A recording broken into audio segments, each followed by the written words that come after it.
Hi friends, இன்றைக்கி பாசிப்பயிறு கடையல் எப்படி செய்கிறதுன்னு பார்க்கலாம் வாங்க. அதுக்கு ஒரு குக்கரில் அரை கப் பாசிப்பயிரை வறுத்து கழுவி சேர்த்துக்கலாம்.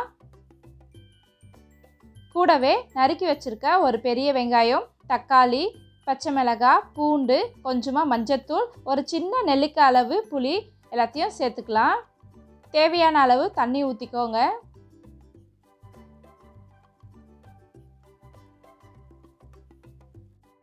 குக்கரை மூடி போட்டு 5லிருந்து 6 விசில் விட்டு எடுத்துக்கலாம். இப்போது ப்ரெஷர் அடங்கினதோ குக்கரை திறந்து பார்த்தோம்னா பாசிப்பயிறு எல்லாம் நல்லா வெந்து வந்திருக்கு. பாருங்கள், கையில் மசிச்சா நல்லா மசியுது. இப்போ இதை நம்ம மத்து வச்சு கடைஞ்சி எடுத்துக்கலாம். கூடவே தேவையான அளவு உப்பு சேர்த்துக்கோங்க. தண்ணி அதிகமாக இருந்தால் வடித்து எடுத்துங்க. பாருங்கள், இது மாதிரி கடைஞ்சி எடுத்துக்கலாம். இப்போது தாளிப்பு கொடுத்துடலாம். கொஞ்சமாக எண்ணெய் சேர்த்துக்கோங்க. கடுகு, சீரகம், கருவேப்பிலை, தேவைப்பட்டால் ஒரு மிளகாய் கிள்ளி சேர்த்துக்கோங்க. பயிறு வகைகளில் அதிக அளவு ஊட்டச்சத்து உள்ள ஒரு பயிறு பாசிப்பயிறு. இதில் புரதச்சத்து, நார்ச்சத்து, இரும்புச்சத்து, கால்சியம், பாஸ்பரஸ், பொட்டாசியம், விட்டமின்ஸ்னு நிறைய சத்துக்கள் இருக்குது.